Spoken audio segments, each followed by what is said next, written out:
Hello les amis, nouveau jour, nouveau business. Nouveau business, je vous montre rapidement le business en question. Il y en a tellement qu'on se fait. Aquapark Africa, le business du parc aquatique. Et une des raisons pour lesquelles je vais assister au China Business Week, pour lesquelles je vais participer cette année, pour la prochaine session, c'est que je veux aussi travailler sur l'extension du parc. On a déjà commencé à bosser dessus, les plans et tout. Mais je vais aller en Chine aussi pour voir les derniers cris de jeux, voilà, pour les parcs d'attractions, les parcs de loisirs et tout. Parce que je veux faire de bonnes ristournes cette année. Donc je pense qu'on va profiter pour partager avec vous les différentes industries auxquelles vous devrez vous attendre si vous venez avec nous pour le voyage également. Je serai toujours avec Augustin et Alain, mais vous allez voir déjà à quoi vous attendre. Okay? Puis on va rentrer et je vais vous montrer un peu le parc rapidement. Vous allez voir un peu les types de jeux qu'on peut trouver et comment est-ce que ça se passera là-bas en Chine. J'espère que vous êtes prêts, parce que nous sommes toujours prêts.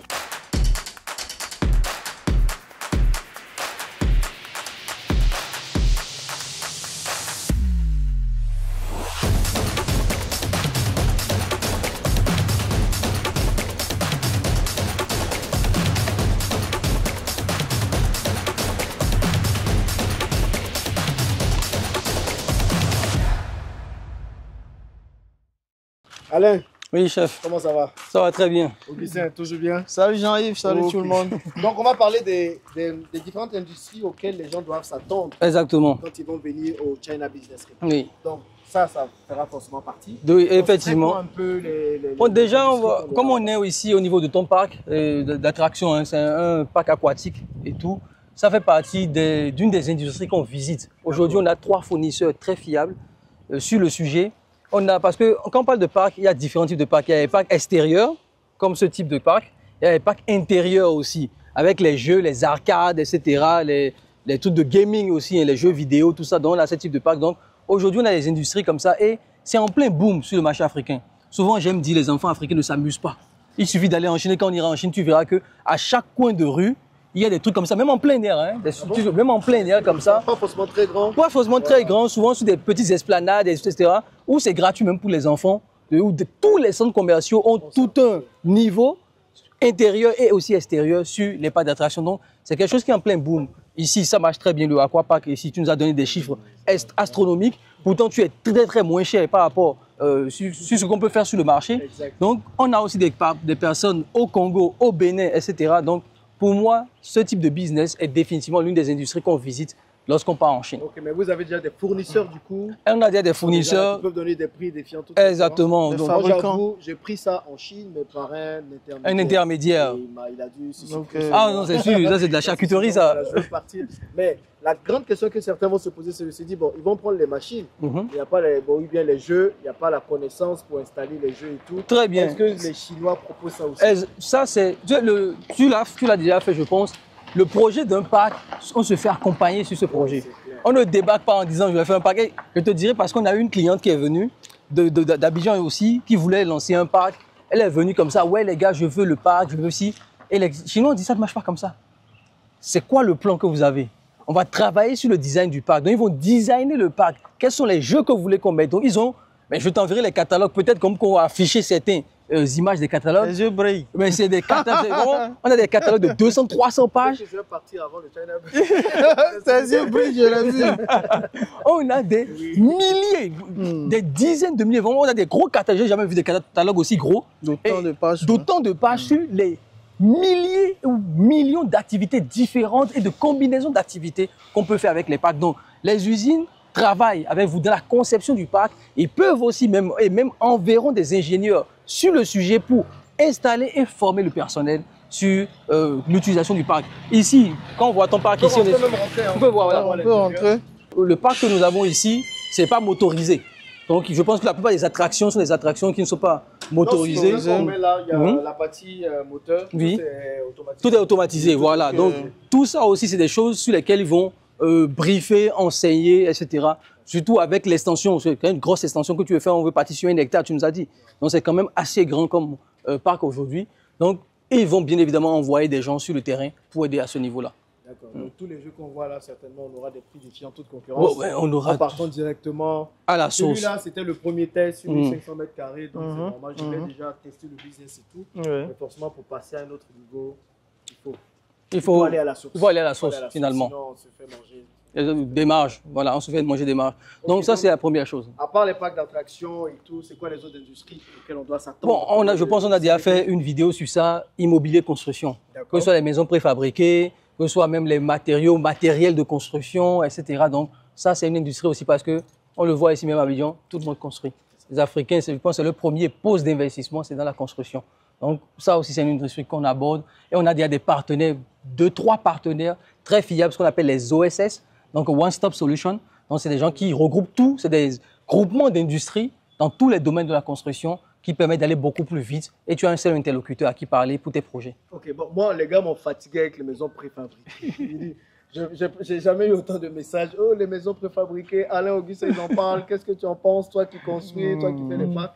Donc, est-ce que du coup, vous avez une liste de personnes ou d'industries qui font les maisons préfabriquées? Oui, ça... On s'en va, on les voit. Oui, ça c'est l'une des choses que nous faisons même. C'est dès le premier jour. Ouais, c'est ça qu'on nous dérange aussi le plus. C'est le premier jour du CBT, c'est les maisons préfabriquées. Par les maisons préfabriquées, vous avez intérêt à venir au CBT. Exactement. On visite même 2 ou 3 usines. Dans la même journée, c'est une journée très chargée.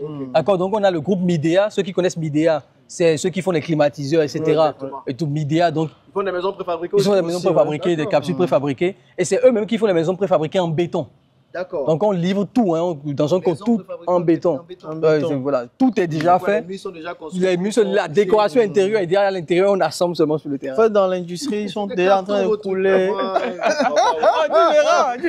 Non, mais écoute, ils ont construit tout un hôpital. Avec des préfabriqués, ils ont construit en un mois, je crois, plus de 40 étages. Et attends, mais je te vais. Mais ça, c'est pas en béton, ça. Non, même il y a du béton. J'ai fait la vidéo sur un hôpital magnifique, c'est un hôtel, le bazar. Et c'est même à faux, c'est même dans la ville où on sera, on ira dans cet hôpital. J'ai fait une vidéo dessus, sur l'hôpital et tout. Donc franchement, c'est quelque chose de magnifique. Ok. Donc tout ce qui est immobilier, forcément. Exactement. Et tout ce qui va voilà. L'immobilier qu'on sort, c'est aussi une des raisons qui devrait vous pousser à venir voir. Exactement. En fait, ce que je dis, si vous pensez construire, vous pensez vous lancer dans la construction, ne commencez pas avant d'être parti en Chine. Voilà. Allez voir, ayez vos plans en tête et tout. Voilà. Allez en Chine, voyez l'éventail des possibilités, les carreaux, les murs, tout. Et puis maintenant, faites vos choix avant même de commencer à construire. Exactement. C'est ça. Peut-être que vous allez même acheter une maison préfabriquée et puis simplement venir la poser. En fait, tu sais, Jean-Yves aussi, l'objectif des maisons préfabriquées, c'est que, par exemple, tu as un parc ici, tu veux l'étendre, tu n'as pas forcément envie de faire parce que peut-être tu veux tester rapidement. Tu mets un préfabriqué, une capsule. Tu vois, un ingénieur, par exemple, qui construit loin là-bas, par exemple à Jacquesville, et comme il n'y a pas encore de toilettes, il n'y a pas encore ceci, vous déposez un préfabriqué pour lui, puisque bon, c'est quand même quelqu'un de hautement qualifié et qui aura besoin de rester dans un cadre un peu comme s'il est dans un bureau. Là, vous lui faites un préfabriqué. Et on l'a vu, l'usage des préfabriqués dans plein de domaines, genre les hôpitaux. Par exemple, vous allez vacciner très loin quelque part, vous prenez votre préfabriqué. Mais c'est des conteneurs à la fin de la journée. Non, c'est pas des conteneurs. Il y a les préfabriqués en conteneurs. En conteneur, voilà. Il y a deux types de préfabriqués. Et en autre chose, voilà. Non, ça évolue. Ça évolue le matériau, en fait.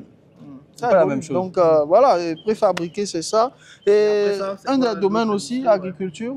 Agriculture, forcément, bon, on va plus présenter. Parce que tous ceux qui sont dans l'agriculture, voilà. Moi, j'ai dit ne faites pas l'agriculture, mais tombent dessus. Mais bon, ceux qui font, en tout cas. Machines agricoles, les petites machines agricoles, les semeuses. On parle d'agriculture, on va parler aussi d'élevage aussi quelque part en même temps, poulets, etc. Donc les racks, les systèmes automatisés aussi dans tout ce sens-là. Donc c'est des choses qu'on aborde. L'élevage de poissons, donc bref, agroalimentaire.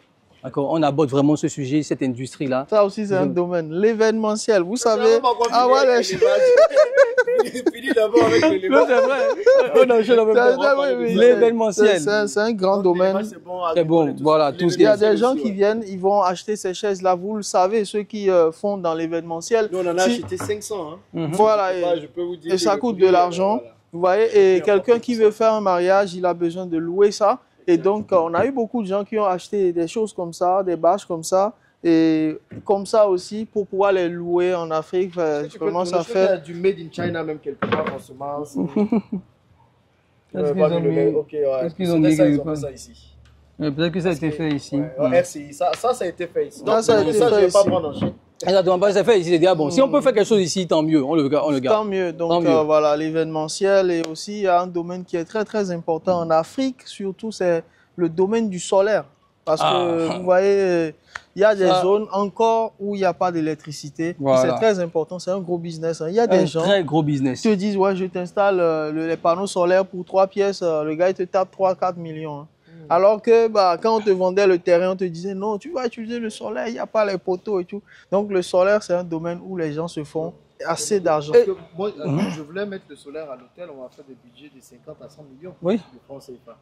Donc et c'est là que tu as surpris, tu étais surpris. Attends, mais on dit le solaire est censé vous coûter moins cher. Bon, après, c'est sur la longue durée. Non, donc arrêtez. L'installation, quand même, ça coûte trop cher. Exactement. Et en plus, une chose aussi qui est une pépite et une des entreprises avec laquelle nous on travaille aujourd'hui, parce que le solaire, le fait pour des gros projets, c'est très, très intéressant. Mais la réalité, c'est qu'en Afrique, je pense aujourd'hui que plus de 50 voire 60% de nos populations n'ont pas encore accès en continu à l'électricité. Et aussi surtout dans les tu vois le truc, Alain, c'est que pas forcément besoin de toute l'électricité, mais avec cette entreprise, vous pouvez avoir des torches. En fait, ce sont des torches solaires qui durent 2 ans d'utilisation. Exactement. Donc, tu peux charger la torche avec l'énergie solaire pendant 2 ans. Et moi, ce que j'ai trouvé que c'est cool parce que, imaginez combien de bougies on achète pendant 2 ans. C'est ça. Et s'il y a une petite torche solaire, c'était à 2 € la torche. Donc les gars, ils ont et non seulement ça, ils sont allés beaucoup plus loin. Hein. On a des frigos solaires, des climatiseurs solaires, des télévisions solaires. Donc ils ont... Il y a le panneau qui fonctionne en haut. Exactement, qui est connecté directement à la télévision. Donc ils ont fait pas mal de choses avec un inverteur à l'intérieur, d'accord, pour quand même conserver l'énergie, etc. Donc il y a des choses qu'ils ont mis en place. Mais là où je voulais en venir aussi, c'est qu'aujourd'hui, ils ont mis en place des systèmes pour vendre l'électricité solaire. C'est-à-dire que toi, tu emmagasines l'électricité, tu places des compteurs chez des gens, et tu peux vendre le courant dans les villages, etc. à des prix. Devient une deuxième compagnie électrique. Donc, devient comme une sorte de compagnie électrique solaire. Que les compagnies nationales viennent nous tomber dessus. Non, c'est pas l'objectif. Parce que si on doit attendre les compagnies nationales à être au fond du village quelque part, ça ne se fera pas. D'accord. Alors qu'il suffit, je le dis tout le temps, voyage dans l'avion. Et lorsque l'avion fait la descente en Afrique, l'Afrique est dans le noir, la plupart du temps. C'est dans le noir, comparé avec les pays européens, on est dans le noir la nuit. Donc, il y a des choses que nous pouvons faire à notre échelle aussi. C'est ça l'objectif. Donc, il y a le solaire. Il y a un gros domaine aussi qu'on ne va pas oublier, c'est la santé. Oui, parce qu'aujourd'hui, on a des gens qui viennent spécialement en Chine pour se soigner. Et on a eu des gens la dernière fois qui étaient venus parce que la Chine, aujourd'hui, a un certain niveau où je pense que c'était l'hôpital de Midea. De Midea, parce que apparemment, c'est une grande marque. C'est un grand groupe, hein, c'est un truc de fou, Midea. Oui. Très avancé, donc ils font des choses comme ça pour soigner des gens. Ils vont à un certain niveau qui est très, très élevé en termes d'analyse médicale et biomédicale. Ok, si vous pensez à un secteur et vous vous demandez est-ce que cette industrie sera représentée en Chine, mettez dans les commentaires. Mais je suis sûr à 99% que toutes les industries auxquelles vous pensez, vous allez les trouver. Je pourrais répondre même à cette question parce que ce que nous faisons lors du voyage, c'est quoi? C'est-à-dire, nous avons les industries que nous allons présenter aux participants, que nous-mêmes nous avons décidé parce qu'on a détecté une potentialité, on sait que ça, il y a du cash flow derrière, il y a du business à se faire et ça peut aider. D'accord? Attends, le pack est beau, hein. Ah, c'est clair. Il y a des industries. Le pack est très beau. Il y a des industries qu'on a listées. Qu'on a listées par défaut. D'accord? Maintenant, ce que nous faisons aussi, c'est que sur la base des projets, c'est pour ça que ceux qui veulent participer à ce voyage, vous prenez rendez-vous, on doit d'abord vous parler. Exactement. Ce n'est pas open bar, non, on ne prend pas tout le monde. Donc, on prend des gens qui ont des projets ou des visionnaires, comme on le disait. Donc, on va parler avec eux pour voir c'est quoi leur projet. Et en fonction des projets de chaque client, on design, on conçoit ce voyage pour que chaque participant puisse avoir accès à l'industrie ou à l'usine qui le tient à cœur pour ce voyage-là. Donc, même si dans les commentaires, vous voulez voir l'industrie de scotch, ne vous inquiétez pas, on va la voir pour vous. On ira là-bas. Est-ce qu'il y a une autre industrie à laquelle tu penses? Je pense oui, on a parlé de la santé, mais il y a aussi le domaine médical. Les accessoires médicaux, les équipements médicaux. Comment faire avec un budget de 10 000 $ tous les équipements d'une clinique, par exemple, ou bien tous les équipements d'un laboratoire d'analyse biomédicale. On a aujourd'hui des partenaires qui, avec juste votre goutte de sang, ils peuvent déterminer beaucoup de maladies que vous avez dans le sang directement. Et c'est des machines hyper avancées qui sont en Chine aujourd'hui. Donc, il y a aussi le domaine médical qu'on va voir, le textile qu'on va voir, donc tout ce qui est habillement, beaucoup de gens nous fatiguent, les friperies, les ci, les ça. Donc voilà. Comment est-ce que c'est pertinent d'aller en Chine pour les friperies? Les gens viennent pour ça. Il y a des gens qui nous demandent, ah je viens, c'est pour acheter Quand on le dit, bon, pourquoi pas? Voilà, on écoute, on suit ce qu'il demande. C'est ça, la promesse aussi, c'est que chacun vienne voir ce pourquoi il a payé, ce pourquoi il est intéressé. Donc, c'est des choses aussi, c'est pour ça que nous avons les industries de base qui sont obligatoires, qu'on présente à tout le monde. Et il y a aussi les particularités, les spécificités. Donc, nous avons aussi le textile dans toute sa globalité, hein, le textile, etc. Et la dernière chose que je peux dire, c'est les véhicules électriques. Oui. Peut-être on fera une autre vidéo peut-être sur le sujet. On va en parler totalement mais... dans une autre vidéo. Parce que ça, c'est aussi quelque chose qui m'intéresse énormément. Exactement. Parce que vous avez compris, tous les business que je fais, moi, je vais en Chine, après, je vais faire un mois au final. Chacun des business, je veux voir comment la Chine va m'aider à optimiser les coûts. Voilà. Parce que l'idée, c'est d'agrandir tous ces business. Donc, que ce ça. soit l'hôtel, le parc aquatique, le négoce et tout. Donc, vraiment, comment la Chine va m'aider, moi, c'est ça mon objectif. Et bon, les camions, les camions. Les camions. Les camions aussi. Voilà, les camions de deuxième main, les remises à neuf, les refurbished, les neufs, donc avec les grands groupes, hein, Sinotruck, Ford Truck, tous les grands groupes chinois, les entreprises d'État, on les a tous dans nos catalogues de partenaires. Okay. Moi, je dirais aussi, s'il y a quelque chose réellement qu'il faut rajouter pour finir, c'est que le simple fait de mettre pied en Chine, c'est déjà d'être dans un secteur. Parce que vous voyez, la Chine est un secteur. Parce que vous rentrez partout où vous passez, il y a toujours quelque chose d'innovant, quelque chose que vous avez l'habitude de voir ailleurs, que vous voyez mieux. Vous voyez, moi, on voit des véhicules à 3 roues, des camions à 3 roues. Des camions à 3 roues qui sont tellement grands. En fait, la Chine, vraiment, c'est, comme je le dis, c'est l'Afrique du futur. Et tout ce que vous voyez dans la rue, dans l'aéroport, partout, dans les centres commerciaux, ça peut servir de leçon. J'étais au supermarché, j'ai reçu une claque en termes de packaging. Et ça aussi, je ne sais pas si tu en as parlé, mais on parlera aussi. On ira même dans la visite de supermarché, juste pour voir, vous allez voir. Voilà. Donc, tout est un secteur. En fait, tous les secteurs, en tout cas, sont vraiment très, très importants et privilégiables pour ce voyage-là. Exactement. Super. Ok, bon, je pense que vous avez compris, les gars. Ok, moi j'y vais aussi pour toutes ces raisons. Pour déjà avoir d'autres idées de business, parce qu'on finit jamais, pour améliorer les business actuels. Donc, toutes les industries auxquelles vous pensez sont représentées en Chine. Donc, regardez dans le premier commentaire ou la description de la vidéo. Rejoignez-nous. Moi, j'y serai. Finalement, je pense que je vais faire tout le mois là-bas. Parce que voilà, c'est quelque chose. Il y a trop de choses et me connaissant. Vous-même, vous voyez comme ici dans les business, dès que j'ai une idée en même temps, c'est parti. Donc, quand je vais voir tout ça, je pense que ça va être juste extraordinaire. Le business avec la Chine est la chose à faire en 2025. Ok, on ne va pas parler beaucoup, je pense qu'on a déjà tout dit. Donc, rejoignez-nous. Il y a une liste d'attente qui est déjà très longue. Il y a des entretiens qui sont tenus. On ne veut pas non plus aller à tout le monde, on ne veut pas se retrouver avec tout le monde. Donc, vous avez intérêt à vite vous préinscrire, à vite prendre les places et puis à nous rejoindre. Toutes les informations se trouvent sur le lien qui se trouve dans la description de la vidéo ou dans le premier commentaire. Est-ce que vous avez un dernier truc à rajouter, les gars? Je pense que c'est bon. Let's go, les amis. Dernier truc là. Non, let's go, c'est bon. Voilà. Donc, rejoignez-nous, moi, je serai de la partie. Et puis, on va parler de tout. Allez, à plus.